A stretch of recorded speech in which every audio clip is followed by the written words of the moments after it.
Buenas noches a todos, muchas gracias por venir a todos nuevamente. Hoy es el tercer y último día de estas cuartas jornadas regionales de Memoria, Verdad y Justicia. La verdad que es un honor acá poder compartir hoy la mesa con Alicia, con Jorge, con Juan. El programa para hoy primero arranca con Alicia, que nos va a estar acompañando un rato. Después tenemos una película traída por Jorge que se llama Ausencia, ¿verdad? Que habla sobre los desaparecidos en Esquel. Y para terminar vamos a cerrar la jornada con el video de Tati Almeida que veníamos anunciando desde el día miércoles. Así que nuevamente les reitero el agradecimiento por haber podido venir y nada, dejamos los siguientes minutos a Alicia. Déjame quiero un aplauso.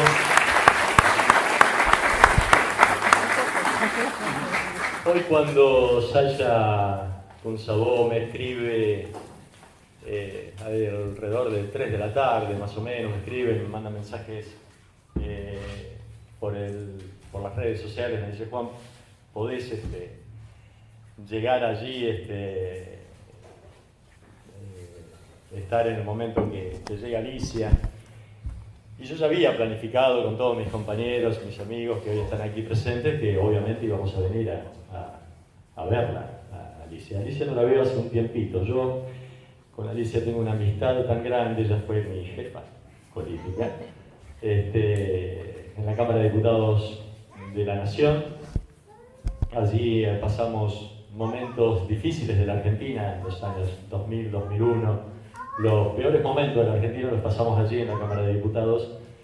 Y la verdad que para mí es un honor hermoso, inmenso que me ha dado Sacha poder estar aquí, recibirla y presentarla. Alicia es una luchadora con la cual cada paso te enseña cómo es un eje para la militancia, ¿no? Es algo que comencé a ver hace muchísimo tiempo y que me ha enseñado muchísimo. Y esta oportunidad de no solo verla nuevamente hace un tiempo que no nos veíamos y recibirla aquí en Escobar, donde hoy tenemos la suerte de ir cumpliendo muchos de los sueños, aquellos que soñábamos en los años 2000, 2001, y los estamos cumpliendo aquí en Escobar, siendo parte de una gestión que está levantando las banderas que nosotros levantamos en aquellos tiempos, de los derechos humanos, de la verdad, de la justicia, de la memoria, de la defensa de los trabajadores, que tan incansablemente ha trabajado Alicia durante toda su vida. Yo me hice una especie de machete como para ponerme, porque después me gana la emoción y la verdad es que no la presento como se debe. Quería decir que ella trabajó como tripulante de cabina en Aerolíneas Argentinas. Allí fue delegada sindical, fue secretaria general de la Asociación Argentina de Aeronavegantes desde el 91 al 2003, ¿no es cierto? Más o menos. Del 91 al 2003. Desde 1986, miembro del Comité Ejecutivo de la Federación Internacional de Trabajadores del Transporte, diputada nacional desde el 97 al 2005. Momento histórico, el 10 de mayo de 2002, ¿te acordás, Alicia? En aquellos momentos, nos había mandado a comprar una bandera. No sabíamos por qué ni para qué, lo tenía guardadísimo. En un momento donde en la Cámara de Diputados se estaba vendiendo el país, se estaba vendiendo lo último que quedaba del país, y en medio de la ley de flexibilización laboral, donde no solamente se vendía el país, sino se vendía a los trabajadores, Alicia saca una bandera de Estados Unidos y yo me escribí la frase que dijo tan contundente en aquel momento. Dijo esto: si el Congreso se va a limitar a ser la escribanía del FMI, sugiero que los responsables sean honestos y arríen la bandera nacional y procedan a seguir legislando bajo esta bandera. Y saca la bandera de Estados Unidos. Ahí se armó un bestión. Está, véanlo en YouTube, porque además es una cuestión histórica y muy linda para tenerla en cuenta en todos estos procesos que hoy volvemos a vivir, ¿no? Lamentables. Bueno, desde el comienzo de Hugo Chávez defendió la causa bolivariana. Desde muy temprano, cuando nosotros mirábamos a Venezuela y veíamos esa experiencia, ella iba permanentemente a defender esa causa. Y en abril del 2006 es Néstor que te llama para ser embajadora de Venezuela. ¿Puede ser? Y asumiste en julio. El 3 de julio asumiste, el día de mi cumpleaños. ¡Qué memoria! Día de mi cumpleaños, por eso me acuerdo. Y estábamos, hasta allí estuvimos juntos. Y entre el año 2012 y 2015, Cristina la designa como embajadora ante el Reino Unido, trabajando principalmente en la cuestión Malvinas, de la cual hoy se va a explayar muchísimo. Así que un fuerte aplauso a semejante educadora que tenemos hoy aquí en el foro.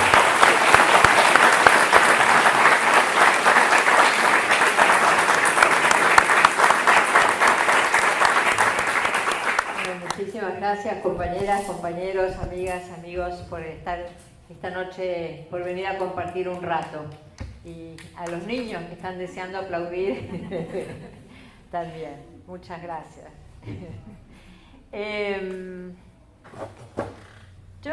Me gusta mucho esta reseña que hizo Juan, porque lo que nos muestra es que estamos en el mismo camino.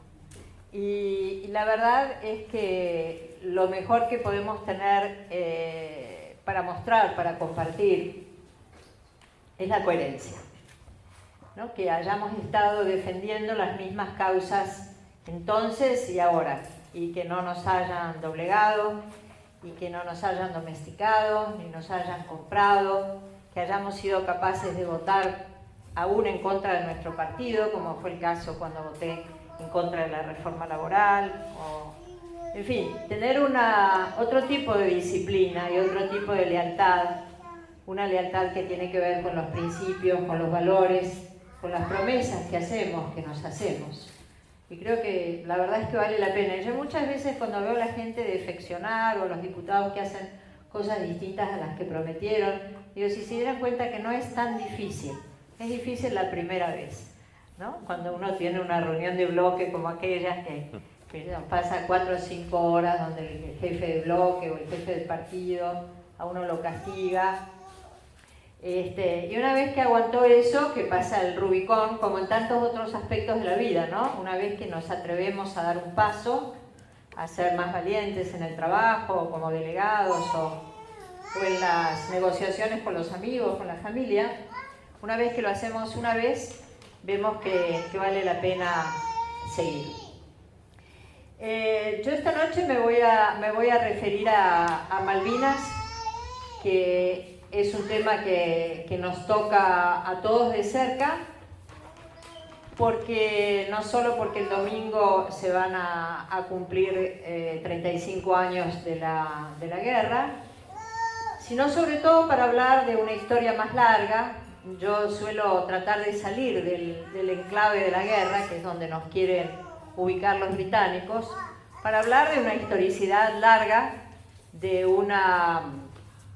Si quiere me saca la foto cuando yo estoy sin anteojos, y le hago una sonrisa, porque yo soy de la generación que no puede hacer dos cosas al mismo tiempo. Coqueta siempre. Ahora guardo la cámara. Ahora hablando, ahora guarde la cámara. Entonces, decía que Malvinas no es solo importante por la fecha que se avecina y por los sentimientos y las reflexiones que esto nos despierta, sino sobre todo porque es una metáfora de la entrega que estamos viviendo en la Argentina, que estamos sufriendo en la Argentina. Y como decía Perón, la política en un mundo interconectado, la política internacional, la política de las relaciones exteriores es la política, en un mundo además cada vez más conectado y cada vez más dependiente. O sea que se puede juzgar perfectamente la política que nosotros estamos viviendo en la Argentina con lo que está sucediendo con la causa Malvinas. Está comiendo algo del piso, me parece. Caramelo. Ah. Tiene No comas del piso. Sentate. Sentate y yo te aplaudo a vos. Dale. Anda, sentate. Coma en el piso, amigo. Muy bien.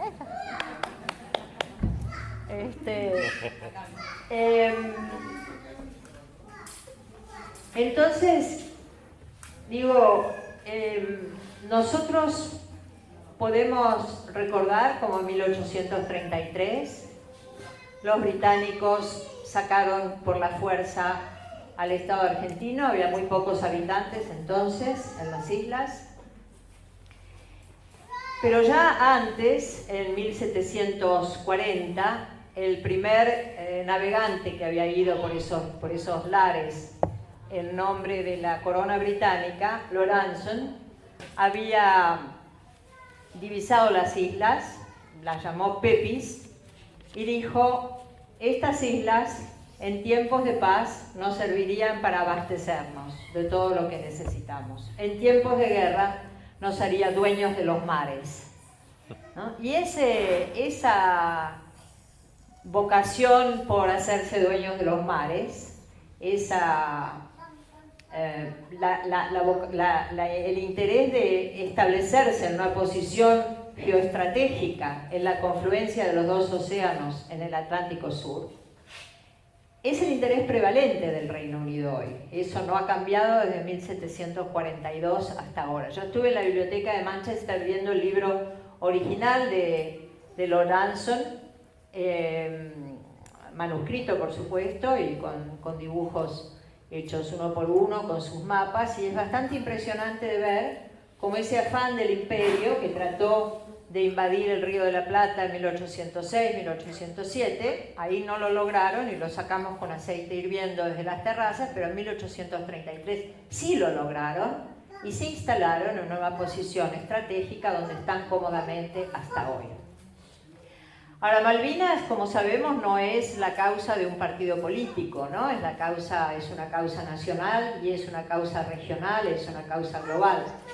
Y en los últimos años nosotros logramos, en especial, un gran reconocimiento de los países de América Latina, que siempre lo habían tenido hacia la soberanía argentina en Malvinas, pero que a partir de la confluencia que tuvimos en los últimos 12 años, con un alineamiento de líderes de izquierda y líderes progresistas como Lula da Silva, como el comandante Chávez, Rafael Correa, Evo Morales, etc., nosotros tuvimos un impulso único en nuestra región de dirigentes, de líderes políticos que vinieron a seguir los sueños de nuestros libertadores. Ustedes saben bien, y me gusta siempre recordarlo, que el interés de San Martín, de Bolívar, tras la independencia, era la unidad. La independencia sola de poco nos podía servir independizarnos del imperio español, el imperio de la época, si no lográbamos después una unidad a través de la cual pudiéramos tener y lograr independencia económica y soberanía política. Sin embargo, ese concepto de unidad, esa necesidad de la unidad para ser fuertes, fue secuestrado, diría, por las oligarquías, por las élites. Durante 200 años estuvo soterrado y nadie hablaba de la unidad de América Latina y el Caribe. Nosotros en las escuelas estudiábamos mejor y más la historia de Europa o la historia o por dónde pasaban, no sé, los ríos, el Éufrates y el Tigris, y nadie hablaba sobre Venezuela o sobre el Amazonas o sobre Brasil. En fin, se nos ha tenido secuestrada nuestra potencialidad como un bloque regional unido que puede ser enormemente poderoso. Y en estos últimos 12 años logramos, bueno, Hugo Chávez fue el gran arquitecto de la unidad regional, por eso yo particularmente me incliné a seguir la revolución bolivariana porque vi la importancia de la unidad de América Latina y del Caribe.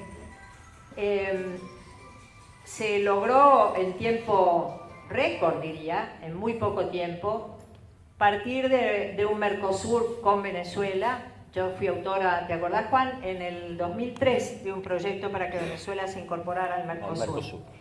Y nos costó un poco convencer a los diputados en ese momento que Venezuela tenía algo que ver con el Mercosur, porque la gente lo veía como relacionado con los países andinos. Pero compartieron con nosotros la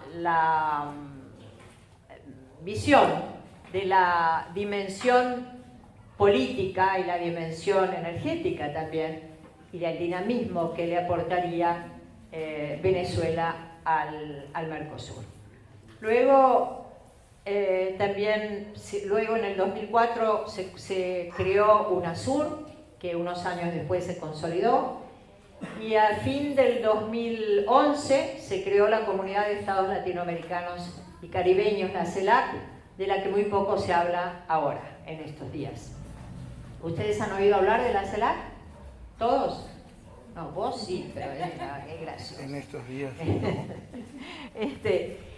Poco se sigue hablando en el país de Macri de la Comunidad de Estados Latinoamericanos y Caribeños. Sin embargo, somos 33 países que tenemos 600 millones de habitantes, que vivimos en 20 millones de kilómetros cuadrados, que somos el primer productor de alimentos del mundo como bloque, el tercer productor de energía del mundo.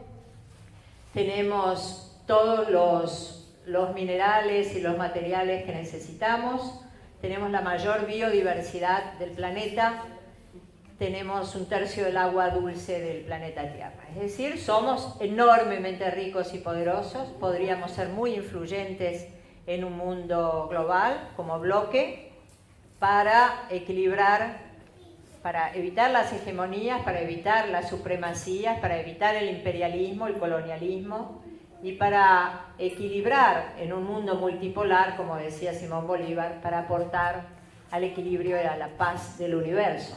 Porque además como bloque tenemos muchas particularidades, entre otras compartimos la misma lengua, bueno, también se habla portugués, pero nos entendemos en portuñol. Tenemos la misma lengua y no tenemos diferencias étnicas ni religiosas y no tenemos hipótesis de conflicto. Somos una región de paz. Esto en un mundo en caos, en un mundo ensangrentado, convulsionado, tiene un valor enorme. Es decir, ¿a qué cosas le damos valor nosotros, no? Porque en una crisis de valores tan importante como la que hay en el mundo, ¿no? ¿A qué cosas le damos valor?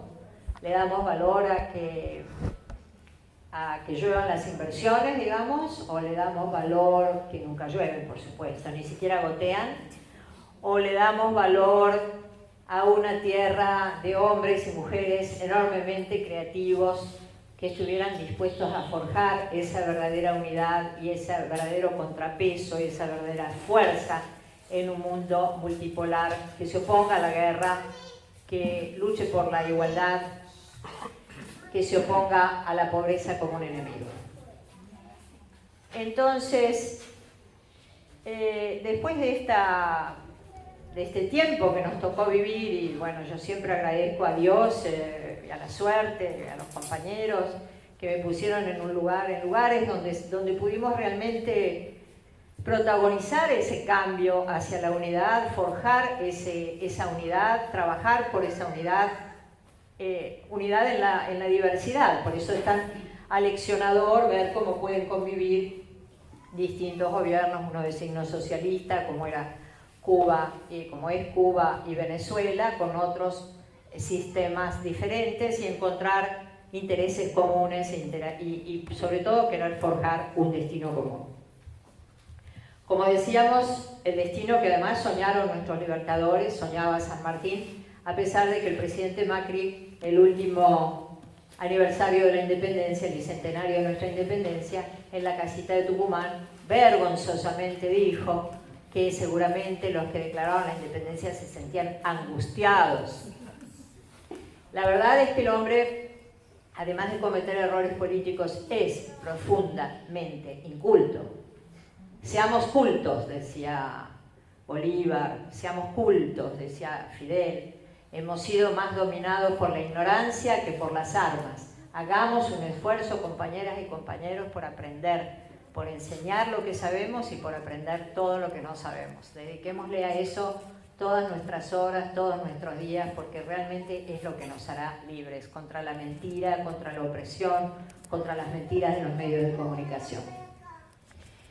Entonces, la verdad es que no estábamos angustiados. El otro día me encontré con Piglia y hablábamos de eso, el historiador, y me decía, pero ¿cómo angustiado? Hubo una fiesta, una gran fiesta.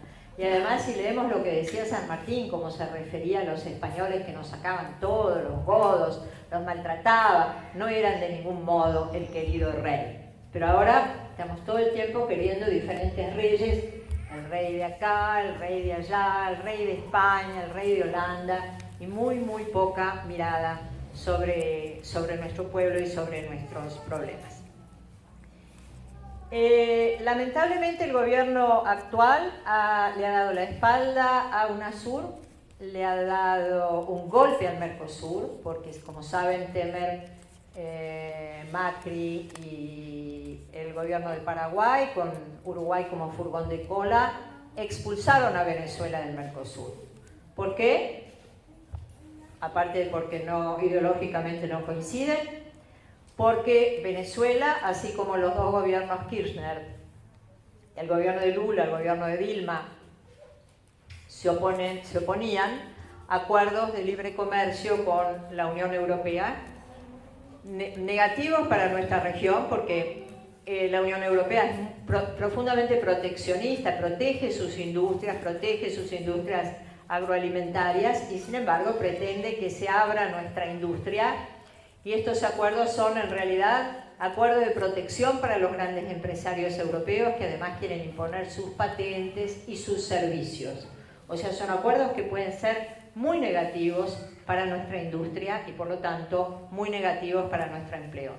En cuanto echaron a Venezuela del Mercosur, además se acuerdan que echaron con la infantería a la canciller de Venezuela, Delcy Rodríguez. Esto no sé, nunca, yo estuve averiguando si conocía a alguien un evento igual en la diplomacia internacional, nunca nadie conoció un caso en que se expulsara por la fuerza a un canciller, salvo en un episodio que hubo en Teherán, creo, pero durante una guerra.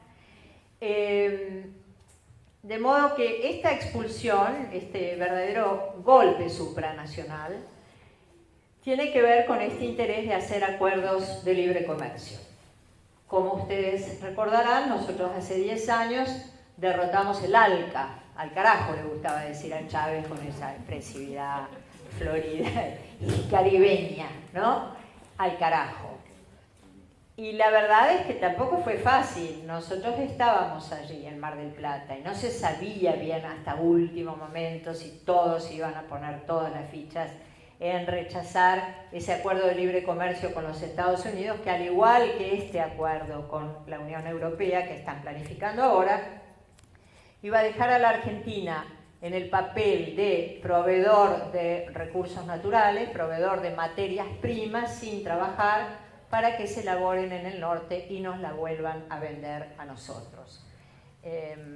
Pero bueno, esos tres mosqueteros, como llamó Chávez a esta unión de criterios y de acciones de Chávez, Lula y Néstor Kirchner, lograron rechazar el ALCA, por el que se venía trabajando hacía muchos años. Es muy interesante ver cómo, porque en la anterior cumbre iberoamericana Chávez había sido el único que se había pronunciado en Quebec o Montreal, en una cumbre en Canadá, contra el ALCA, y había logrado en cambio tener después estos socios ideales, el pueblo argentino y el pueblo brasilero, porque me gusta referirme al pueblo y no solo a las personas, porque esas cosas no las hacen las personas solas, ¿no? Las hacen. Los pueblos mandan determinadas cosas y ellos mandan obedeciendo en el mejor de los casos. Así que tuvimos esa derrota que a mí me gusta decir y pensar, y lo creo verdaderamente, que fue la derrota estratégica más importante que sufrieron los Estados Unidos de América después de Vietnam. O sea que cuando era el Che Guevara que decía 1, 2, 100, 1000, 1, 2 y en Vietnam, por lo menos le dimos un segundo Vietnam. Así que fue eso para nosotros también una victoria estratégica. Ahora estamos en este periodo de retroceso, ¿no? En este periodo de lo que Rafael Correa llama una restauración conservadora, un vuelco a la derecha. Hay quien le gusta decir, quien dice que son olas, ¿no? Así como toda Latinoamérica vivió en dictadura en los 70, o casi toda Latinoamérica, después democracia, izquierda, derecha, que son olas. Ahora, las olas nos dejan a nosotros en un papel de casi de turistas resignados con el traje de baño que miran pasar las olas, y en realidad nosotros tenemos más bien que ser contenciones o granos de arena, por lo menos, que contengan esas olas, porque hay olas que se pueden llevar a las playas, ¿no? Por ejemplo, el endeudamiento externo que está teniendo la Argentina ahora, la verdad es que no sé en qué se invierte la plata, no sabemos en qué se invierte la plata.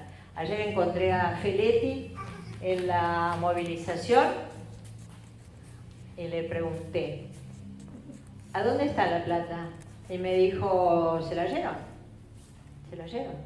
fuga, porque no está en servicios sociales, no está en inversión de infraestructura, no está en salarios, no está en jubilaciones, la fuga. Y muchas otras cosas que significan un retroceso. Por ejemplo, la política Malvinas. El presidente Macri en 1997 hizo en un reportaje que dijo, yo no entiendo esto textualmente, yo no entiendo esto de las soberanías, porque ahora por estos días que se está conmemorando la guerra, está bastante en Twitter pedacitos de ese reportaje. Yo no entiendo esto de las soberanías, porque teniendo un país tan grande como el nuestro, ¿para qué queremos Malvinas, que significaría un déficit adicional? Es decir, el hombre no tiene la menor idea del valor de la soberanía territorial.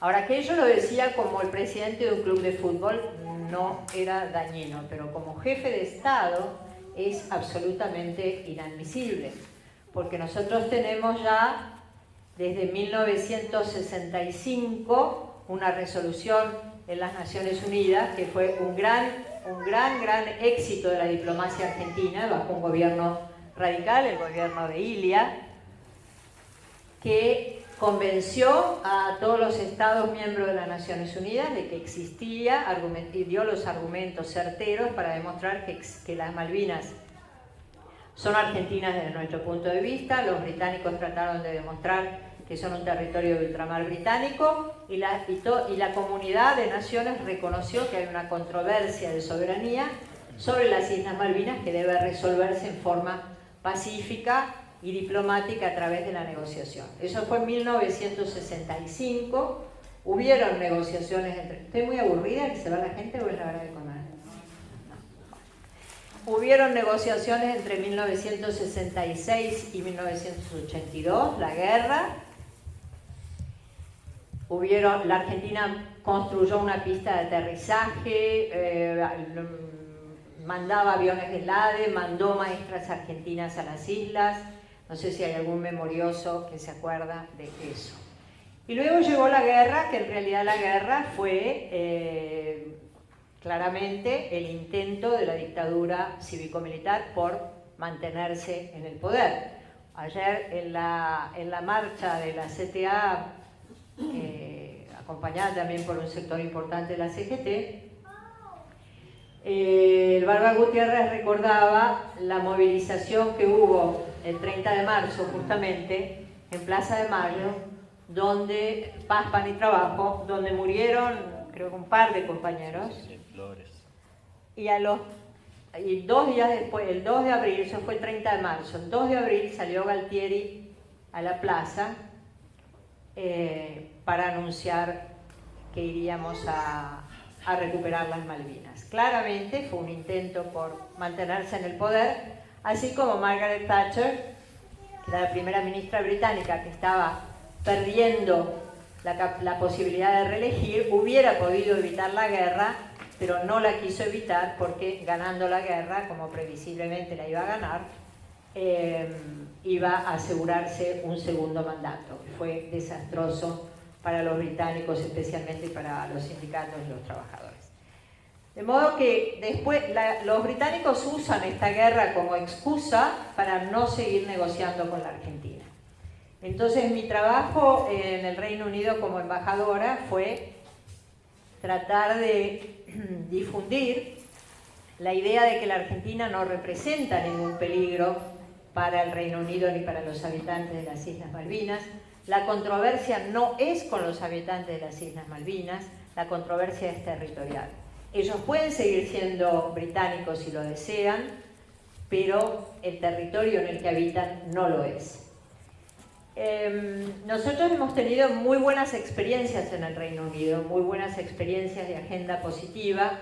Yo tenía una larga relación construida con los sindicatos en Londres, particularmente está la Central de Trabajadores Internacional de Trabajadores del Transporte. Yo hace 20 años que iba todos los años, de modo que nosotros nos reuníamos en sindicatos británicos para hablar del tema Malvinas, cosa que no había ocurrido antes. Y hemos tenido experiencias extraordinarias, como por ejemplo el líder de Irlanda del Norte, Martin McGuinness, que se murió la semana pasada, que fue primero jefe del IRA y luego un militante de la paz. Cuando yo fui a decirle, a promover la causa del diálogo, me dijo: el diálogo está muy bien, pero las Malvinas son argentinas. Y también nos pasó con muchos sindicatos británicos, también nos pasó con los pacifistas. La organización pacifista más importante del Reino Unido nos acompaña en la lucha contra la militarización en el Atlántico Sur. Y ahí hay otro tema. Cuando estos días se habla de la compra de armamentos o del temor de que la Argentina, en una política de sometimiento y de alineación con los Estados Unidos, pudiera permitir que haya bases de los Estados Unidos en Argentina, quiero recordar que en las Malvinas nosotros tenemos una base militar que tiene 1.500 efectivos británicos, que tienen barcos de guerra, aviones de combate, tanques, misiles, helicópteros y hasta un submarino nuclear de gran potencia. Yo estaba como embajadora en el 2015, en marzo. El ministro de Defensa hizo una reseña en el Parlamento para obtener la aprobación de un gasto de 180 millones de libras esterlinas para los siguientes 10 años, para aumentar el presupuesto militar en las islas, que además tiene un equipamiento de 3.000 millones de libras y tiene un gasto corriente anual de 70 millones de libras, para aumentar el gasto militar en la idea de que Argentina resulta peligrosa para los habitantes de las Islas Malvinas. Y ahora, por más que el gobierno de Macri y Malcorra han iniciado una política de acercamiento de la que les voy a hablar ahora, el equipamiento militar ha aumentado y la militarización en el Atlántico Sur está aumentando. Es decir, nosotros tenemos ya en nuestro territorio, Malvinas, tenemos una base militar del Reino Unido lista también para ser usada por sus aliados. Ya saben que siempre el aliado estratégico del Reino Unido son los Estados Unidos de América. Desde allí nos controlan, hay radares muy sofisticados para espionaje. Están escuchando seguramente esta bonita conversación de esta noche en Ingeniero Maschwitz. Cheers. Y es así porque yo soy muy amiga de Julian Assange, del director de Wikileaks, y a través de estos periodistas que han revelado al mundo entero la verdad del aparato, de cómo funciona el mundo, digamos, a través del aparato armamentístico, militar y financiero de los Estados Unidos. Una de las revelaciones que hizo después Edward Snowden es que había un grupo que se llamaba Quito, de 130 agentes del Reino Unido, que trabajó durante 3 años para infiltrar a quienes nos dedicábamos a las causas Malvinas, para escucharnos, para tratar de perjudicar la imagen de quienes estaban y estábamos defendiendo la cuestión Malvinas, por ejemplo, de Cristina Fernández de Kirchner. Así que bueno, ahí están esos radares para escuchar lo que decimos, lo que hacemos, registrarlo y mandarlo de vuelta a los centros de poder. Desde que asumió Macri no hizo una sola reivindicación de la soberanía argentina en las islas. Cada vez que se ha encontrado, cuando se encontró la primera vez con Cameron como primer ministro, no le dijo nada. Después dijo, fue una muy bonita reunión, dijo Macri. Very nice, tradujeron los medios británicos, bastante sorprendidos, porque era la primera vez que hacía muchos años que no se encontraba un presidente argentino con un primer ministro, y mucho menos que un encuentro fuera very nice. Esto era una novedad.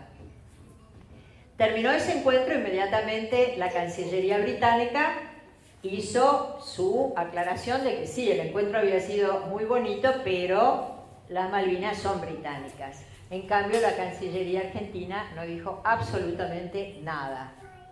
Al contrario, después Malcorra lo justificó diciendo, cuando nosotros reclamamos, como nos dicen lo mismo, bueno, la Cancillería británica tendrá sus necesidades para decir eso. Como la Argentina no, lo he visto, bueno. Luego, cuando se encontró en un pasillo Cameron con la nueva primera ministra, Theresa May, mintió a la prensa y al mundo y a los argentinos y dijo, sí, me dijo que íbamos a hablar todo, incluso sobre Malvinas, que la propia canciller Malcorra salió a decir que esto no era cierto, no habían hablado sobre soberanía, que no se habla desde 1982, que el Reino Unido no se quiere volver a sentar a hablar de soberanía.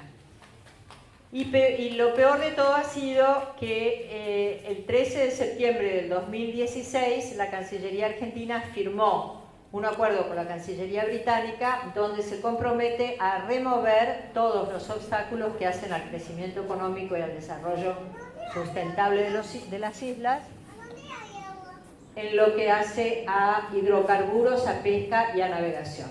¿Esto qué quiere decir? En texto claro quiere decir que está el gobierno argentino dispuesto a desmantelar las leyes, las medidas jurídicas y las medidas administrativas que protegen los recursos naturales de los argentinos. Este acuerdo ya está en marcha.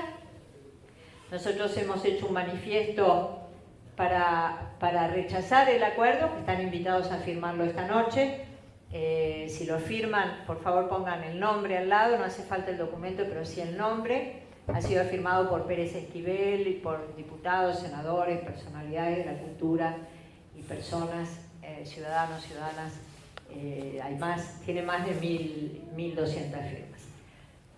Es decir, la Argentina está ahora dándole al Reino Unido todo lo que pretende. La posibilidad de explotar el petróleo en las Islas Malvinas, y es hora, y hay que buscar las formas variadas que tengamos, cada uno desde su lugar, de recordarle al gobierno argentino que el petróleo de Malvinas, la pesca de Malvinas, el territorio de Malvinas pertenece a 40 millones de argentinos, no es de libre disposición de la Cancillería o de un presidente o de una canciller. Nosotros estamos preparando otras medidas para protestar por la canciller Malcorra, que desde mi punto de vista tiene la peor política de relaciones exteriores que ha tenido la Argentina en democracia, particularmente por la declinación a defender nuestra soberanía.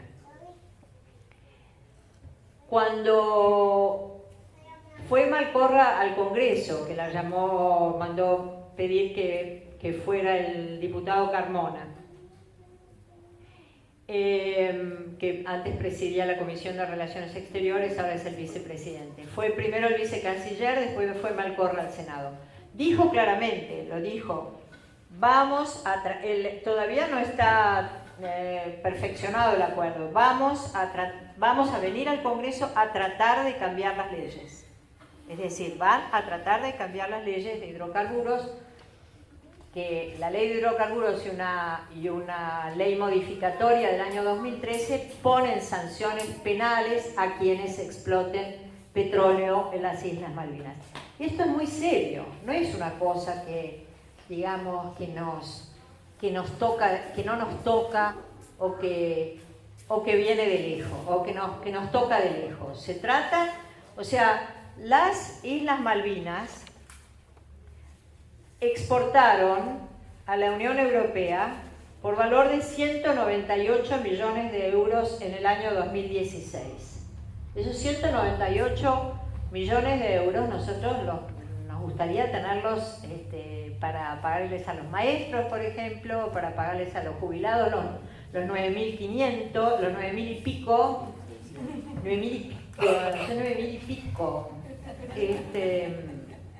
La verdad que la papa en la boca, viejo, sacátela.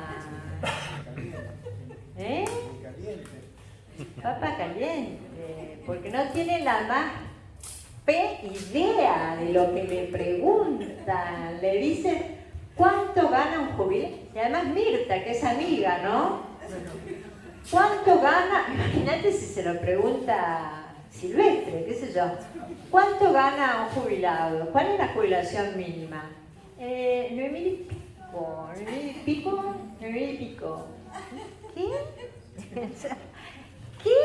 Nadie podía creer lo que escuchaba, ¿no? Porque, es decir, el presidente o un diputado, la verdad es que no sabe la escala salarial de los metalúrgicos o de los de dragado y balizamiento, pero no saber cuál es la mínima jubilatoria, cuando además acababa de decir que la reparación histórica, no sé qué, había sido muy buena, en fin, la reparación histórica que le quería hacer al papá con el correo.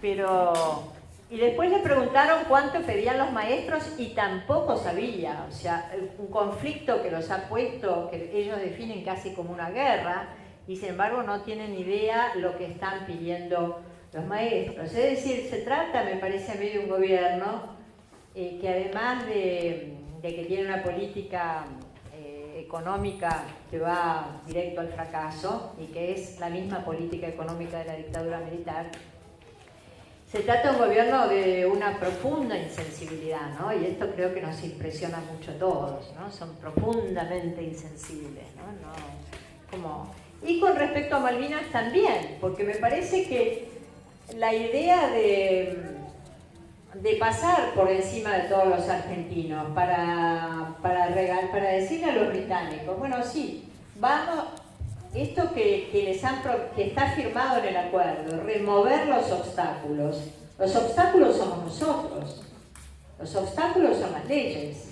Los obstáculos es la voluntad del pueblo argentino de ser dueño de su destino, de ser dueño de su territorio, de ser dueño de sus recursos naturales. Yo tengo la sensación de que gobiernos como el de Macri, como el de Temer, están propiciando la reconquista de nuestros territorios y la apropiación de nuestros recursos naturales. Y esto Malvinas lo muestra como un ejemplo claro. Cuando nosotros hemos señalado los avances que hemos hecho en materia internacional para fortalecer el reclamo, cuando hemos señalado los avances que hemos hecho dentro del Reino Unido, que nos acompañan los sindicatos, nos acompañan los pacifistas, nos acompañan los ecologistas que saben que un derrame en una explotación de petróleo sin vinculación con el continente podría ser un desastre.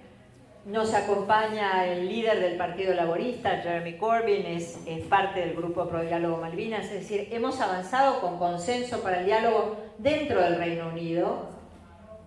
El Reino Unido se separa de la Unión Europea, el Brexit, o sea que están muy debilitados ahora. Este sería un momento para aprovechar, tenemos una ventana de oportunidad, dado que el Reino Unido ya es un imperio, es un león sin dientes, separado de la Unión Europea va a quedar aún más aislado, ya estaba aislado en su resistencia a dialogar con Argentina, ahora va a quedar aún más aislado, Y sin embargo, este momento, en vez de ser el momento aprovechado por el gobierno argentino para fortalecer y elevar el reclamo de soberanía, es el momento que eligen para ceder nuestro petróleo, ceder nuestros recursos naturales y seguramente van a terminar cediendo también a la pretensión sobre la Antártida. Entonces, bueno, yo quería compartir con ustedes estas cuestiones, pero las quiero compartir, quiero decir, no soy pesimista. No soy pesimista no solo porque los veo a ustedes acá, que vienen con entusiasmo a escuchar, a compartir, y porque venimos de toda una semana donde el pueblo creo que ha dicho basta, ha hecho la movilización del 24 de marzo fue gigantesca, y fue gigantesca porque la gente le está diciendo no solo nunca más a la represión, no solo nunca más a la dictadura, no solo nunca más a las muertes, a las torturas, a las desapariciones, de las que luego hablará seguramente el compañero, sino que el pueblo le está diciendo nunca más a un plan económico que fue el plan económico de la dictadura. No sé si te acordás, Juan, que cuando en los 90, fines de los 90, cuando tratábamos en la Cámara de Diputados de derogar las leyes de obediencia debida y punto final, que era una ley, proyecto de ley de Patricia Walsh, sesionábamos en minoría, muy poquitos, el 24 de marzo, yo siempre hice exactamente el mismo discurso y era simplemente leer la carta a la Junta Militar de Rodolfo Walsh en el párrafo donde dice que más crueles que los daños sobre los cuerpos fue la planificación de la miseria planificada. La dictadura, amigos y compañeros, que nosotros en mi generación la vivimos, la padecimos,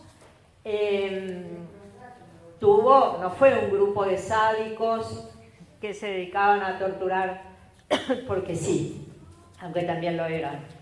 Era un plan sistemático para eliminar a los dirigentes sociales, estudiantiles, sindicales, que se resistieran a la implementación de un plan económico de desindustrialización, endeudamiento externo, transferencia de recursos de los sectores de menos recursos a los que tienen más recursos. Exactamente el modelo que tenemos hoy en la Argentina. Sin tanques, sin sangre.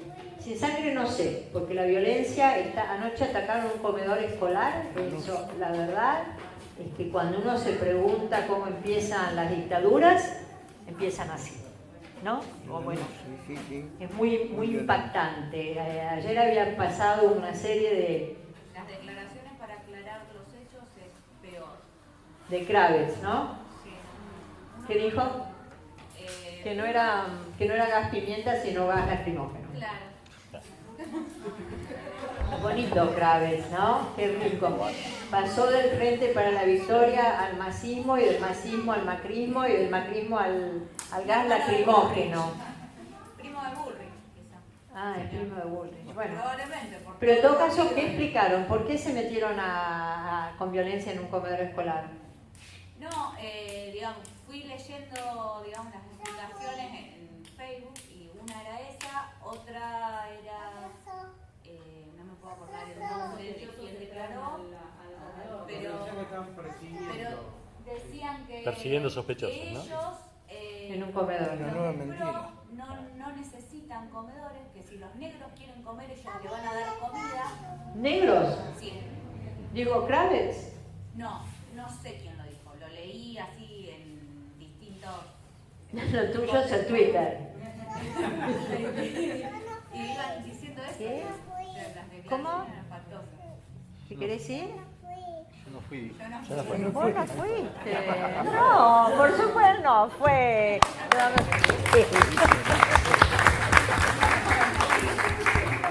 no fui, dijo. Por algo habrá sido, decían en esa época, ¿no? Por algo habrá sido. No, vos no fuiste, mi amor, no vas a hacer nunca. No vas a hacer nunca. No vas a hacer nunca nada malo.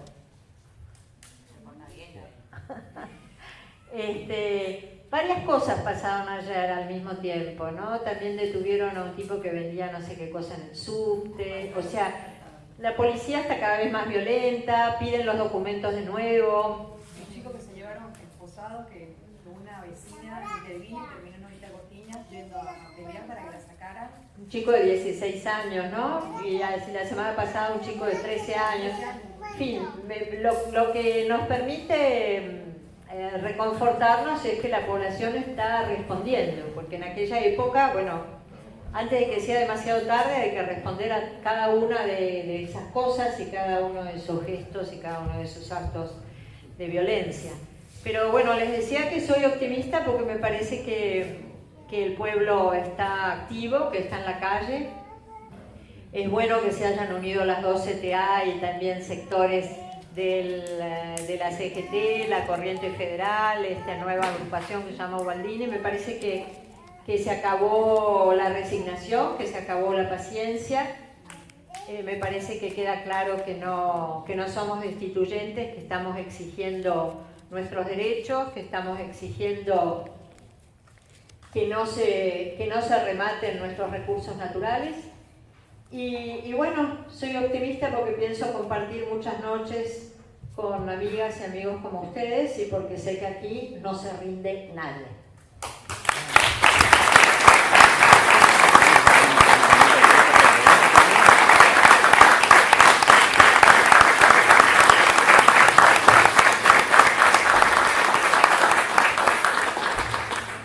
¿Alguien que quiera hacerle alguna pregunta? No sean tímidos, sé que tienen ganas.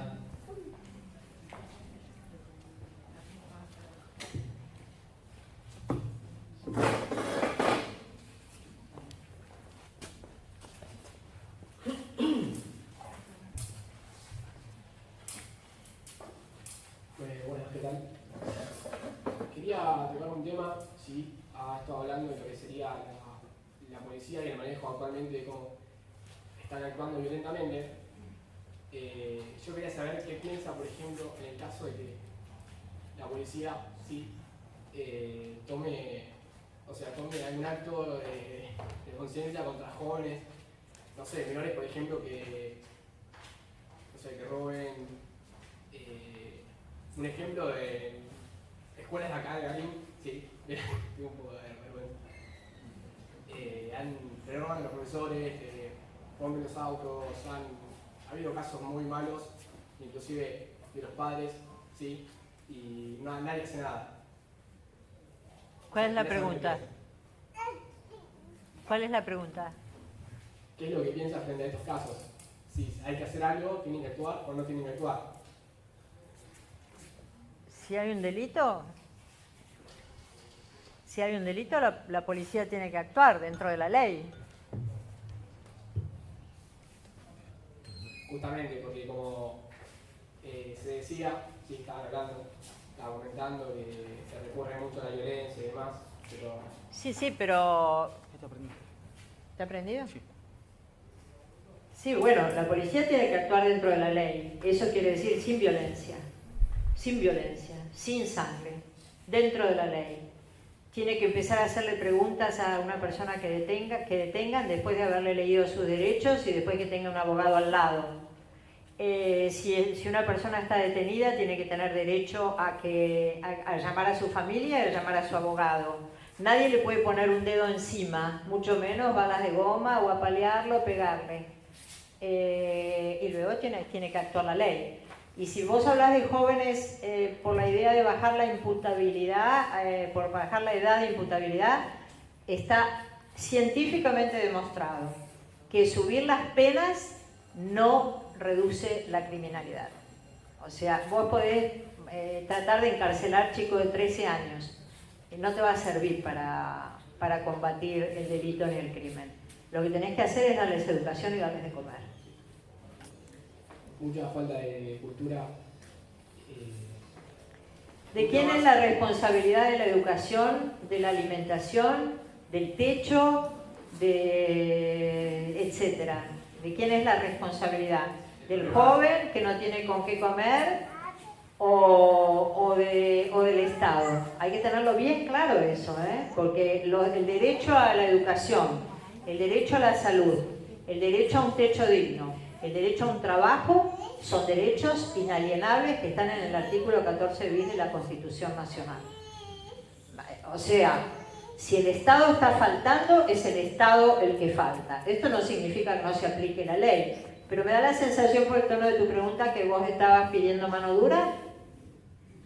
No es lo que pido mano dura, sino que cómo se debería reaccionar a estos casos. Por ejemplo, cuando dos alumnos de 13 años se tirotearon dentro de un aula de clase. ¿Qué hicieron? A profesores. Se tirotearon, acá cerca del chico. Bueno. Y una pregunta Sí. más. Sí. Bueno, Conozco el caso, sí. La ley actuó. La ley actuó. A derecho.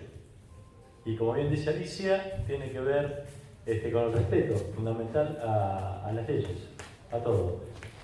Por eso sí, yo lo conozco y sé de qué estás hablando. Una pregunta más, sí que quería hacer. Se estuvo criticando mucho el manejo de toma de decisiones de este último tiempo de gobierno y demás. Quería saber si está de acuerdo o no con el tratado que se firmó en 2003, que lo firmó Néstor Kirchner, ¿sí? Sobre las mineras del exterior que se llevan los recursos de Argentina como oro, uranio. es un tema muy complicado, el tema de la minería, que nos podría llevar a otra charla completa. Lo que te puedo decir es que, digamos, hay que ser muy cuidadoso porque por un lado la minería puede ser una fuente de recursos y de empleo importante. Esto hay que tenerlo en cuenta. Y también hay que tener en cuenta que no puede ser una fuente de degradación medioambiental, no puede servir para la apropiación de tierras, que son, por ejemplo, en general de pueblos originarios. Es decir, es complejo y hay que mirarlo caso por caso. Nadie puede decir estoy en contra de la minería, ¿verdad? Porque si no estaríamos en contra del carbón, en contra del litio. En contra del carbón hay mucho para hacer por razones ecológicas. Pero no puedes estar en contra del litio, en contra del cobre, en contra de la plata, en contra del oro, en contra de la cal. Bueno, no se puede estar en contra de la minería. Puedes estar en contra de determinadas formas de extracción minera que son contaminantes, a cielo abierto, etc. Usted, digamos, está de acuerdo... Yo creo que con 2 preguntas es suficiente. Y con las ganancias, ¿sí? ¿Está de acuerdo con que las ganancias son buenas para el país? Como te digo, hay que revisar caso por caso. Bueno, entonces agradezco por... No estoy de acuerdo con determinadas formas de minería que son contaminantes. No estoy de acuerdo con que saquen a palos a los pueblos originarios para apropiarse de las tierras para hacer extracciones mineras. Digamos, me parece que hay que tener muchas cosas en cuenta, entre otras, de nuevo, la ley. No podés decir estoy en contra de la minería, sería absurdo porque no tendríamos litio, por ejemplo, no tendríamos cal, no tendríamos gas natural. No podés decirlo. Hay determinados modelos. El modelo boliviano de Evo Morales es un modelo a seguir, por ejemplo, me parece, desde mi punto de vista. El modelo de extracciones no contaminantes, que sean respetuosas del medio ambiente y que sean respetuosas de la propiedad de pueblos originarios.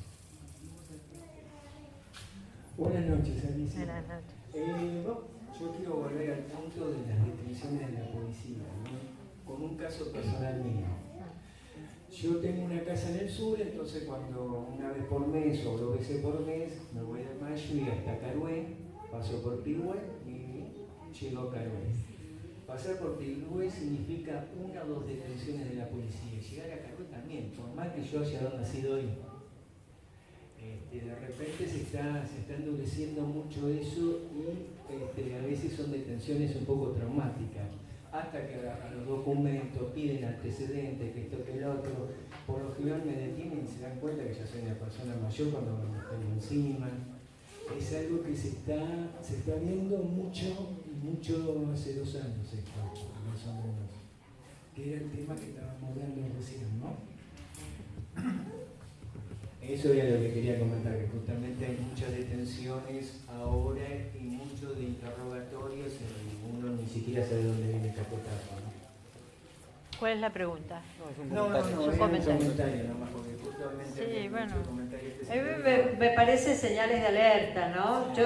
A mí mi hija me ha vivido retando porque yo no salía con el documento nunca. Y no salía con el documento nunca porque los que vivimos la dictadura militar tenemos el recuerdo de que pedirte un documento era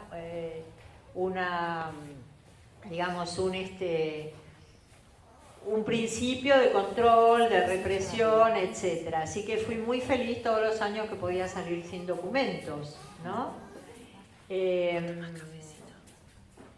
Y creo que es muy preocupante lo que vos decís, es muy preocupante porque además hacen operativos para pedir documentos y algunas personas no identificadas, ¿no? Como policías o con carros de asalto o con armas largas. Y este es el tipo de cosa a la que nosotros tenemos que resistir, pero con mucha vehemencia, con mucha vehemencia. Por suerte existen las redes sociales o redes antisociales, como las llaman algunos, y la gente está filmando estas cosas, ¿no? Con su teléfono, sacan el teléfono y filman.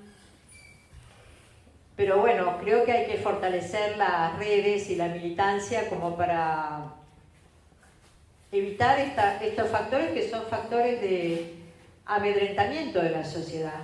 Me parece que hay como señales de disciplinamiento, como dice el compañero. Son señales de disciplinamiento. Cuando querés acordar, es tarde, ¿no?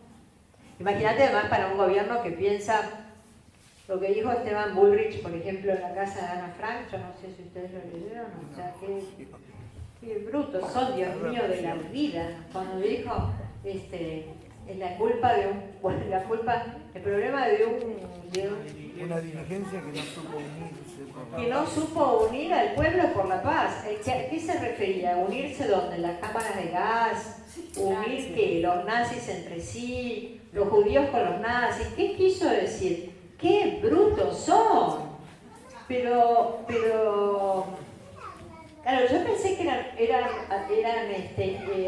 analfabetos en historia argentina, pero son analfabetos en historia universal, ¿no? Algunas asociaciones judías han respondido con mucha vehemencia, ¿no? Porque además que Ana Frank sabía lo que quería, pero ¿cómo sabía lo que quería? Era una pobre chica que estaba en un altillo perseguida. 4 años en un altillo. 4 años en un altillo. Además, la mataron de 13 años, 14 años. ¿Cómo a los 14 años la mataron? ¿Cómo sabía lo que quería? Entonces, bueno, entre la ideología y la violencia es una combinación explosiva, ¿no? Hay que resistir cada día. Sí, ¿qué tal? Buenas noches. Buenas noches. Yo quería preguntar, no quería hacer una retrospectiva histórica de estos últimos años porque seguramente usted la sabe mejor que yo, pero hemos vivido las políticas neoliberales de los 90 y han concluido en la crisis más grande que tuvimos en la historia de la Argentina.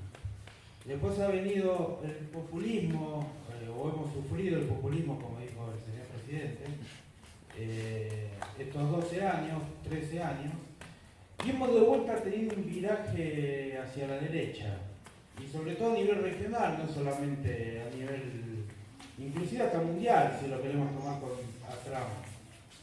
Yo le quería preguntar qué reflexión tiene usted de este viraje ideológico que se ha dado. Bueno, el mundo ya no es más como lo conocimos, ¿no? Ha cambiado. Y ninguna previsión es posible. Nadie pensó que iba a ganar el Brexit, es decir, que el Reino Unido se iba a ir de la Unión Europea, se fueron. Nadie pensó que iba a ganar Trump, ganó. Nadie pensó que iba a triunfar el no en Colombia, el no a la paz, y triunfó el no a la paz.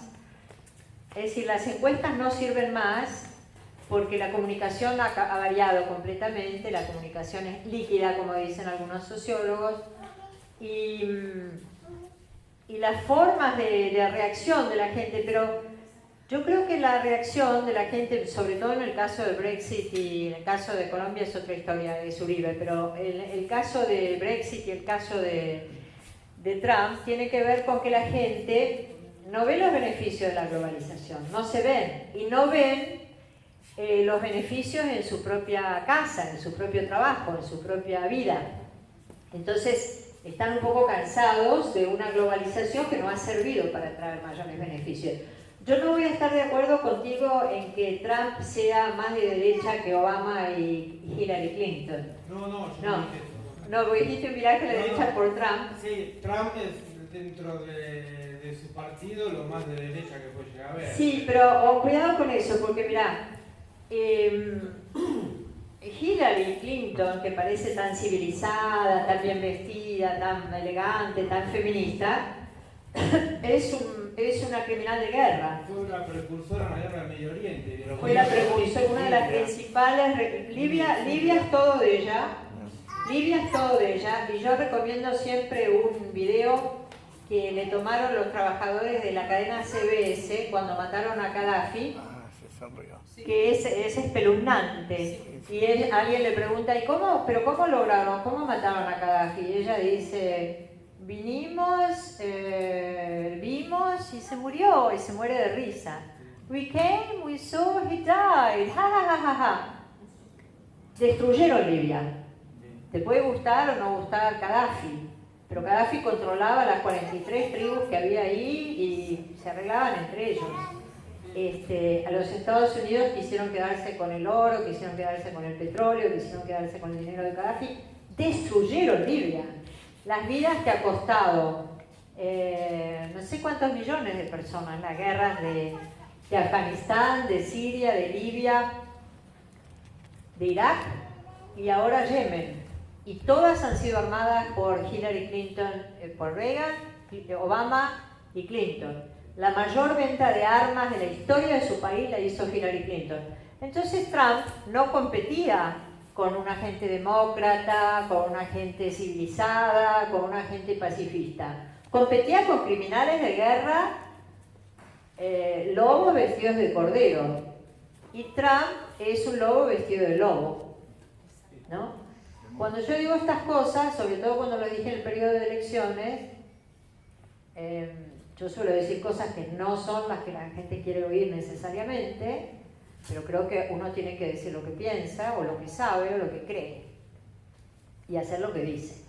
Entonces me preguntaron en un programa de Silvestre, Berkovich, que es tan punzante, me dijo, pero entonces usted está abogando por Trump. No, yo no estoy abogando por Trump, pero usted está diciendo que Hillary Clinton, bueno, y si usted tuviera que elegir, bueno, por suerte no soy norteamericana, no tengo que elegir, pero si tuviera que elegir, digo, le voy a decir como contesta mi amigo Julian Assange, no me haga elegir entre el cólera y la gonorrea.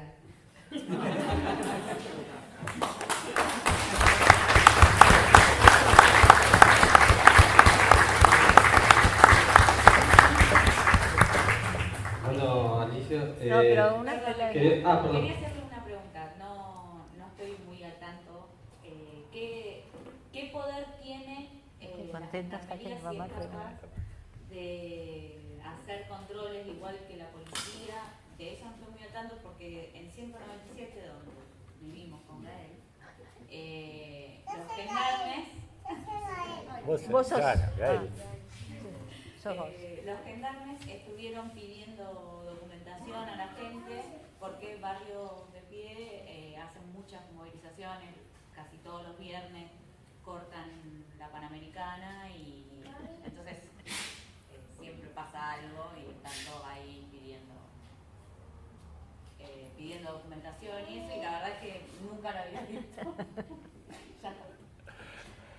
¿Cuál es la pregunta? Si los gendarmes pueden tener el mismo accionar que la policía, pues no. No sé, yo no sé. No sé, pero es parte del momento de esto que vos dijiste, ¿no? Si los manda el Poder Ejecutivo, tendrán ese tipo de... Tienen esa... Si los gendarmes pueden hacer lo mismo que la policía, digamos, pedir los documentos. Nosotros tenemos la suerte de tener al secretario contravencional.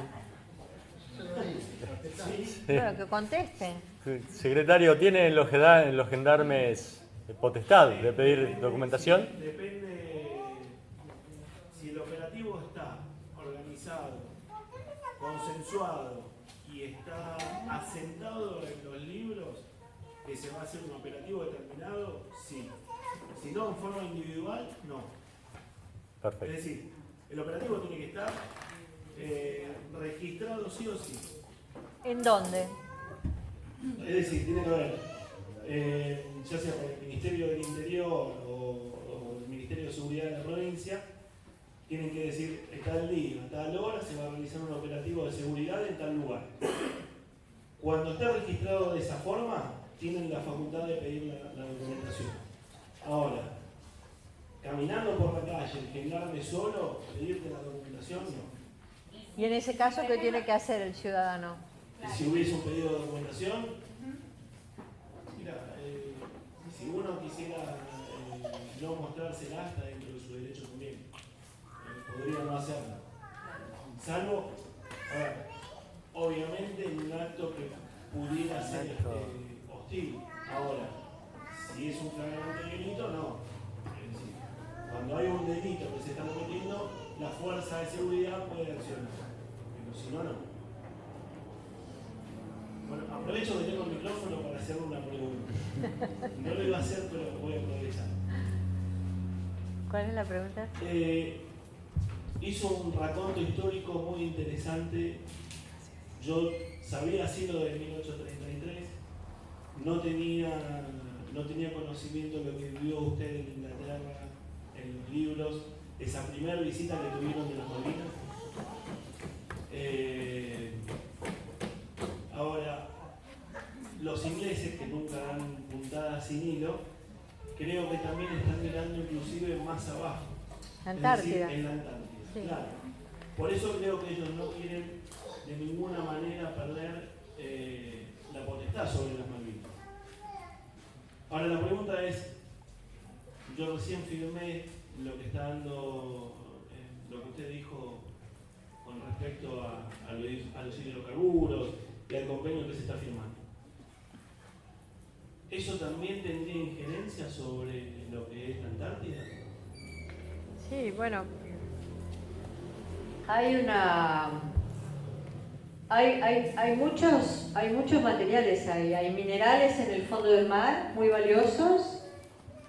Hay hidrocarburos en la cuenca norte, petróleo. Hay pesca riquísima. Como te digo, exportaron 198 millones de euros en el 2016. Ay, muchas gracias, señora. Y está el reclamo de la Antártida, por supuesto, que con la proyección antártida nuestra, que es incompatible con la que pretenden los británicos. Sin duda ellos tienen... Mira, en Malvinas ellos suelen usar unas leyendas que dicen Falkland Islands, a door to Antarctica, una puerta a la Antártida. O sea, ellos lo tienen más claro que muchos de los nuestros. Y en ese sentido, yo he lamentado mucho, no sé si se acuerdan que a principio de año, si ven mis twitters, que son Alicia Castro AR, o se reprodujo mucho, vimos un mapa sin Malvinas y sin Antártida, del Ministerio de Desarrollo Social. Que volvió a aparecer hace poco, inclusive. Claro, eso fue lo de Carolina Stanley, y la gente empezó a hacer chistes como nosotros somos Puerto Argentino y ustedes son tan Puerto Stanley, etc. Porque justo tiene el mismo nombre que le dan los británicos a Puerto Argentino. Y eso no es casualidad. Hace poco Radio y Televisión Argentina directamente le puso Falkland Islands y ahora la ANSES lo sacó sin Malvinas. Hay una ordenanza, hay una legislación sobre las instituciones tienen que publicar el mapa de Argentina con el mapa bicontinental. Nosotros tenemos la Argentina territorial y tenemos la porción antártica. Y eso es, obviamente, ha sido materia... La cartografía es muy importante dentro de la estrategia, la geoestrategia y la geopolítica. Desvelan a los cartógrafos 1 milímetro de tierra.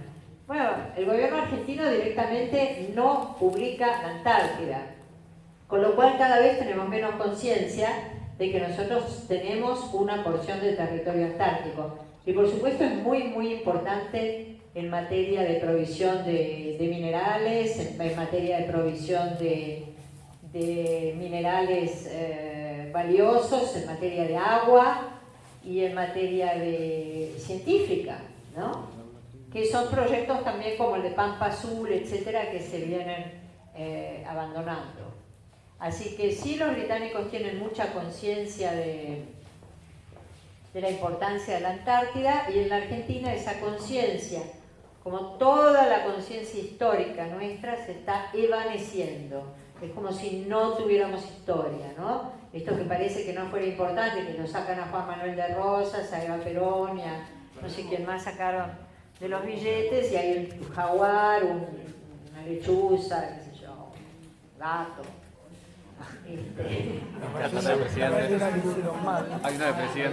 La ballena está mal porque acá hay un especialista en ballenas. La ballena está... Claro, pusieron los ojos al revés, lo invirtieron.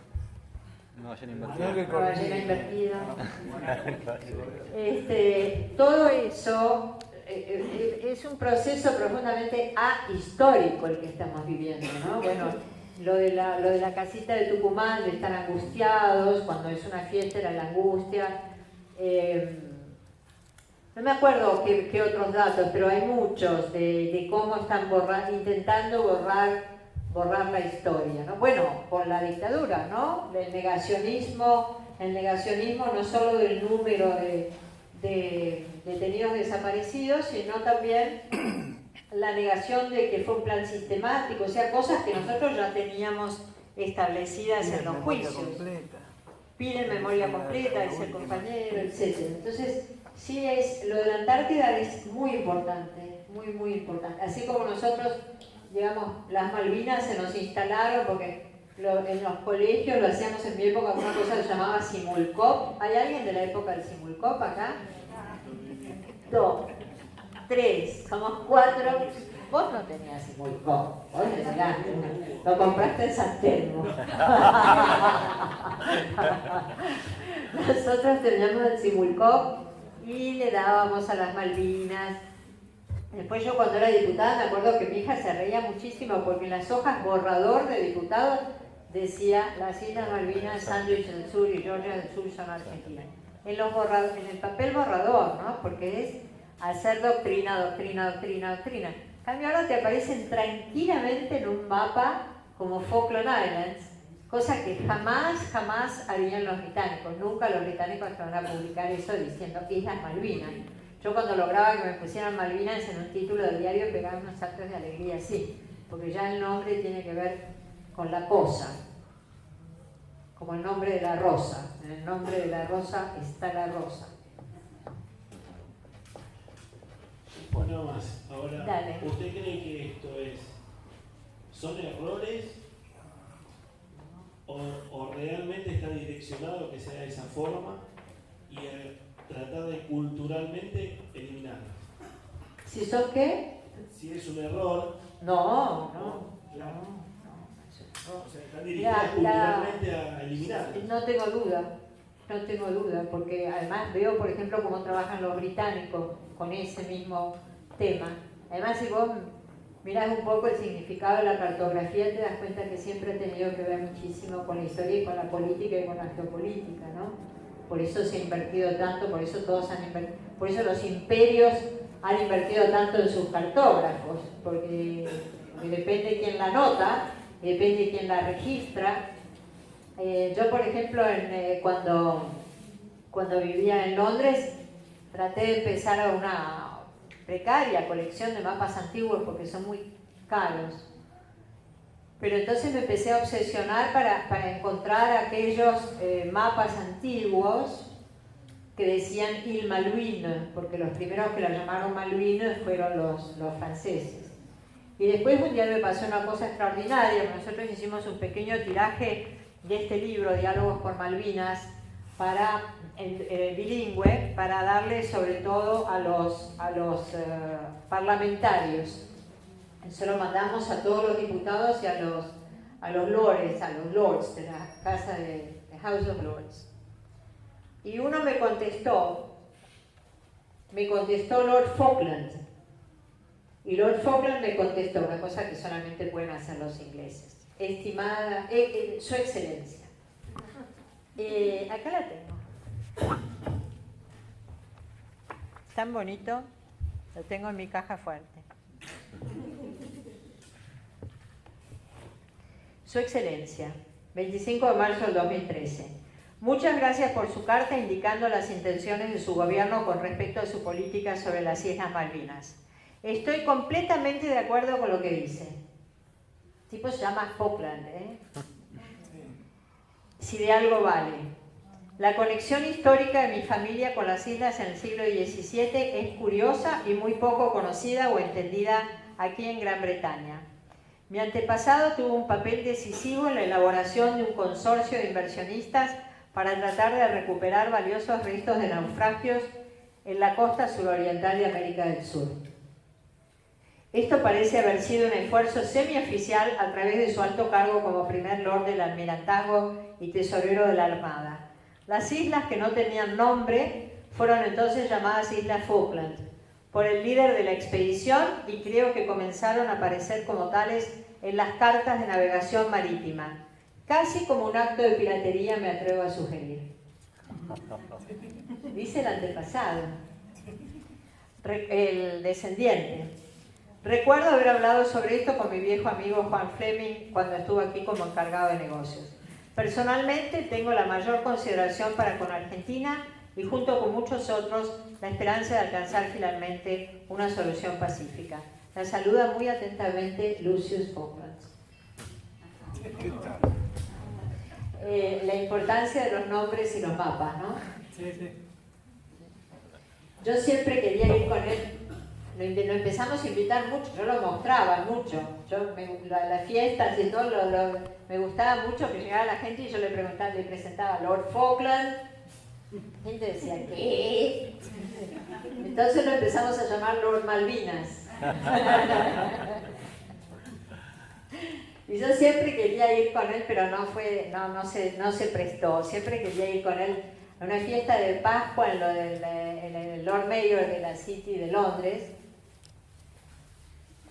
¿Qué es eso para mí? Un machete. Ah, sí, acá me recuerda Pablo que el libro se puede bajar en Facebook, Alicia Castro AR, Diálogo por Malvinas. Ah, qué bueno.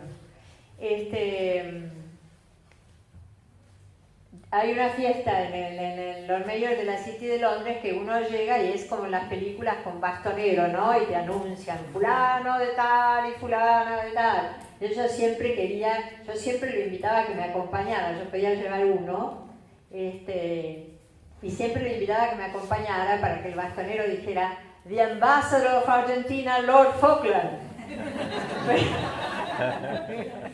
Pero lo intenté durante 2 años y creo que o la mujer no lo dejaba ir conmigo o se daba cuenta de cuál era mi chiste. Muy bien. Bueno, una pregunta fuera del tema de Argentina, pero sí que tiene que ver con todo lo que charlaste hoy. Gracias. Esta mañana, a mediodía, estábamos almorzando y... Llegó la policía. No estaría aquí. Y nos encontramos con que al lado de la mesa estaba el diario La Nación. Y La Nación en primera plana tenía, en la primera página grande de la tapa, hablaba sobre el golpe democrático que está haciendo supuestamente Venezuela. No me puedo enterar porque con esto no he tenido tiempo ni siquiera de mirar Facebook. Comento yo entonces con Mabel, digo, no es casual, porque abajo lo que marcamos es que la CTA, no, o sea, era una notita así chiquitita, pero lo grande era lo que pasaba en Venezuela, para los compañeros de La Nación. Y le comenté a Mabel en ese momento, no seamos ingenuos, ¿sí?, desde el poder que tienen los medios, porque no es casual que esto lo tiren hoy viernes, cuando el domingo es la segunda vuelta electoral en Ecuador. O sea, ¿cómo podemos ir viendo o cómo podemos relacionar todo esto que está pasando? O sea, vienen avasallando, está pasando lo que está pasando en Venezuela. Igual a mí que La Nación tenga ese título, la verdad que me reconforta porque sé que no es. Así que te quería consultar tu visión desde ese lugar, ¿cuál sería? Bueno, es un tema muy complejo, ¿no? Es un tema muy complejo y es un tema muy complejo y nos llevaría también,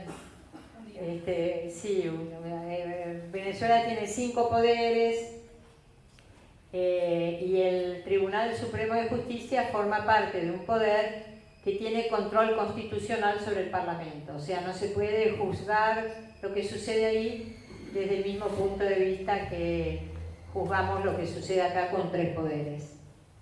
Hubo un caso de desacato porque juramentaron a 3 diputados que habían cometido fraude electoral, que el Tribunal Supremo de Justicia había resuelto que no podían juramentar. El presidente de la Asamblea lo juramentó de todos modos y desde entonces están en desacato. Entonces, el Tribunal Supremo de Justicia decidió no disolver el Parlamento como dicen los medios, no quitarles el cargo a los legisladores, sino ejercer las facultades del Congreso hasta tanto la Asamblea termine con su desacato, que podrían hacerlo mañana si quisieran.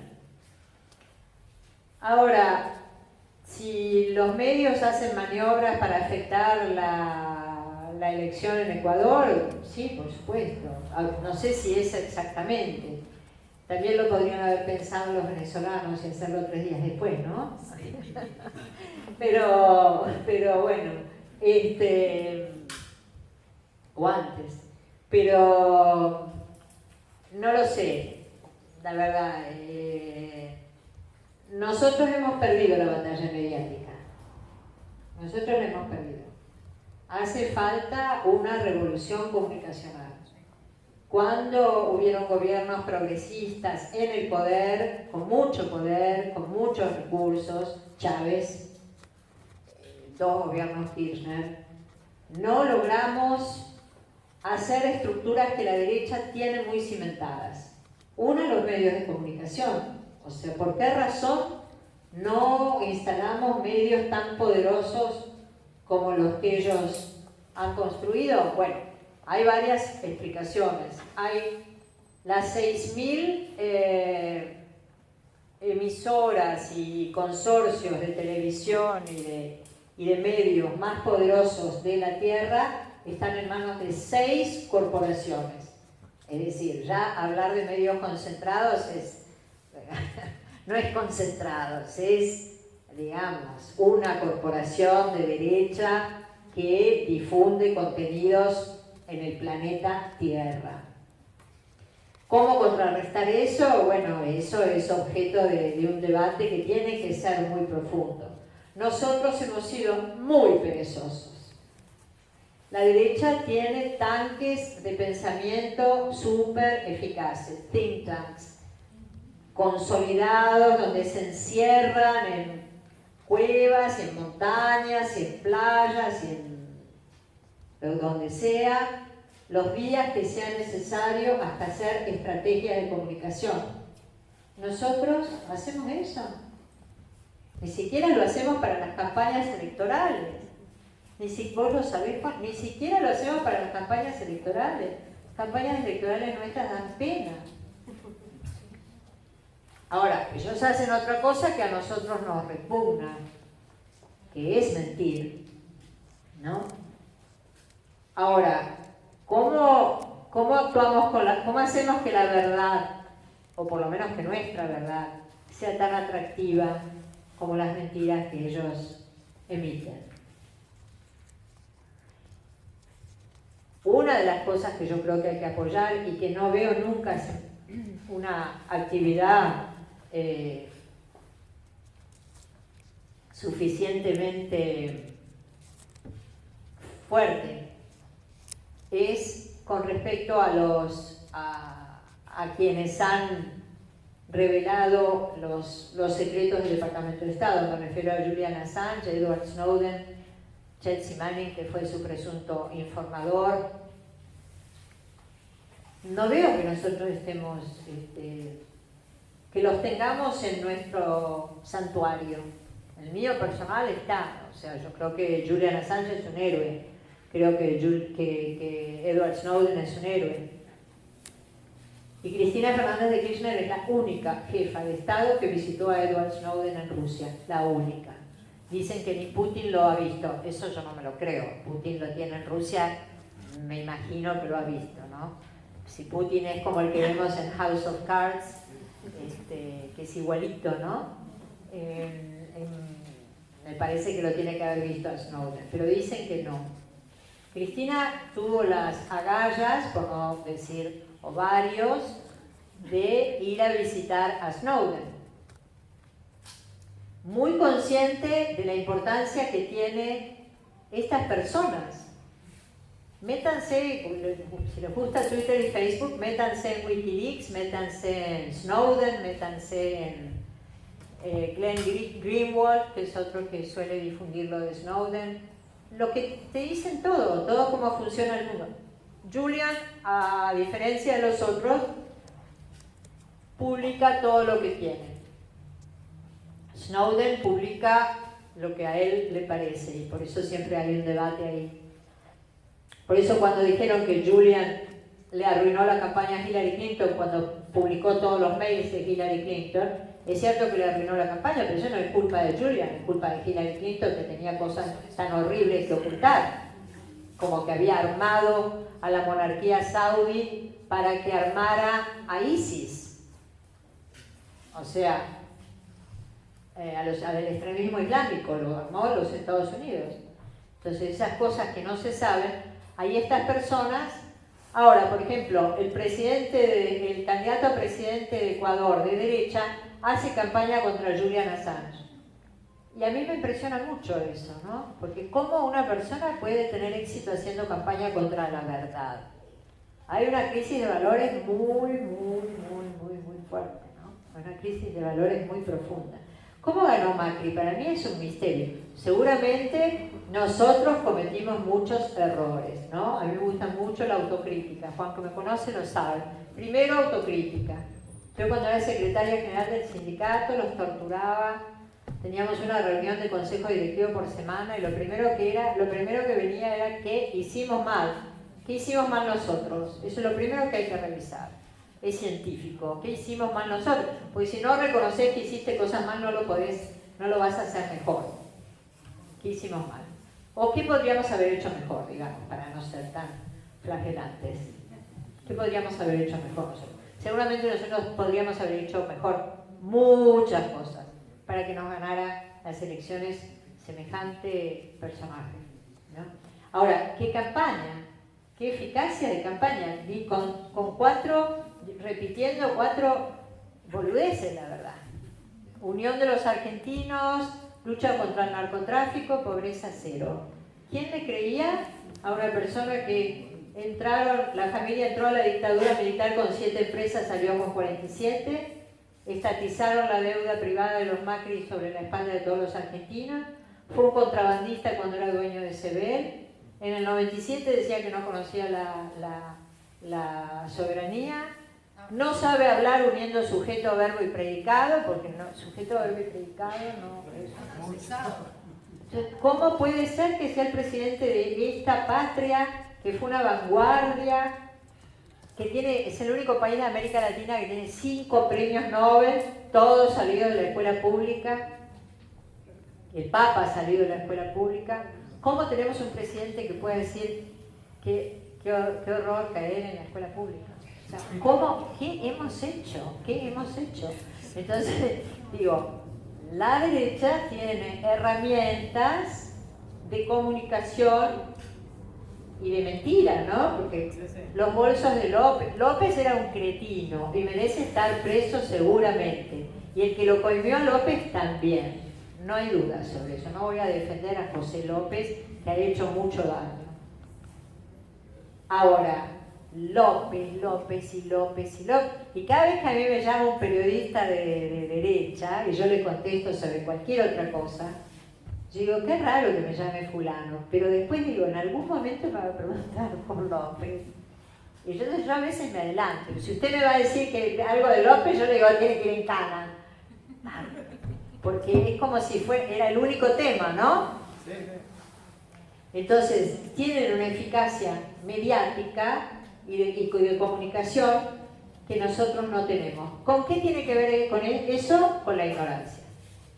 Con la ignorancia. Porque sobre criterios tan banales y sobre conceptos tan banales se puede engañar a lo mejor al 51% de la población, pero no a todos, ¿no? En fin, pero nosotros, insisto, podríamos haber hecho las cosas mucho mejor. Yo quiero hacer una pregunta que más que nada es una curiosidad que tengo acá. Más que nada es una curiosidad. Yo creo que estabas vos todavía en el Reino Unido, en aquella oportunidad en que Cristina le alcanza el sobre y el primer ministro sale corriendo. Mi curiosidad es cómo se tradujo eso para la prensa del Reino Unido. Si llegó a la prensa y cómo, a mí realmente ver esa imagen hasta el día de hoy me causa muchísima vergüenza. Que veo un tipo sale corriendo, viene una presidenta, se supone para ellos de una nación de segundo tipo como nos tienen catalogados, y el tipo sale corriendo. Así le fue después, ¿no? Con su política interior y con todo lo que ya sabemos. Pero mi gran curiosidad, esa es una de mis curiosidades, es cómo tomó la prensa del Reino Unido aquel episodio. Mira, en el Reino Unido la prensa, hay una prensa amarilla, la del famoso Murdoch, el The Sun y eso, que todo es cualquier basura. Pero después el nivel de los medios de prensa más serios es en general más serio. No es que no tengan una tendencia, pero como está la BBC, que ha marcado siempre un piso, un nivel, los medios tienden a reproducir las cosas con una mayor objetividad que lo que vemos ahora. Entonces se mostró la imagen, y se escribió, la presidenta argentina intenta, porque tampoco lo logró, la presidenta argentina intenta darle un sobre al primer ministro Cameron que contendría las resoluciones sobre Falkland Islands, como una cosa así más o menos objetiva. Pero para darte una idea, por ejemplo, yo no sé si alguno de ustedes vio cuando yo a poco de llegar hubo una conferencia con el canciller y yo le pregunté públicamente si le iba a dar una oportunidad a la paz. Y eso fue acá. Clarín intentó decir que yo era una desubicada, que le preguntaba una cosa al canciller. O sea, defendieron al canciller británico, Clarín, ¿no? Una cosa, un cipallaje de alto vuelo. Defendieron pero la embajadora qué desubicada, seguro que porque es azafata, ¿no? Entonces, qué desubicada, cómo interrumpe En cambio, la prensa allá fue extraordinaria. Primero terminó eso y la verdad es que era bastante inusual que una embajadora, en general los embajadores normales, digamos, hacen sus preguntas en ámbitos cerrados, no comprometen al otro, etcétera, etcétera. Él habilitó preguntas, cuando vi que habilitaba preguntas, empecé a levantar la mano en modo insistente, como para que no pudiera, pero no era habitual. Y entonces los medios ahí publicaron que yo lo había emboscado, pero no hablaron mal de mí. Dijeron, la embajadora argentina emboscó al canciller con una pregunta incómoda, y incluso uno de los diarios dijo que él le contestó muy groseramente. Y además ponían fotos lindas mías que buscaban de archivo, no como Clarín, que siempre me pone una foto inmunda, una foto horrenda. Cada vez que veo protesto. En cambio, los diarios británicos me sorprendió. Eso fue el primer gesto que me sorprendió de la prensa británica. The Telegraph, que es un diario bastante de derecha, puso una foto mía, pero lindísima, tanto que me hizo acordar. Siempre me gustan las fotos de hace 10 años, ¿no? 15. Pero una foto mía y una foto del canciller del mismo tamaño y en la tapa. O sea, bien, ¿viste? Victoria. porque eso no lo hace un diario acá que te quiere perjudicar, porque te está simetrizando con tu oponente, digamos. Me ponía el mismo tamaño, el mismo peso y más linda. Y eso me impresionó muy bien de la prensa británica. Y lo peor que decían era que lo había emboscado, pero no informan, pero no opinan.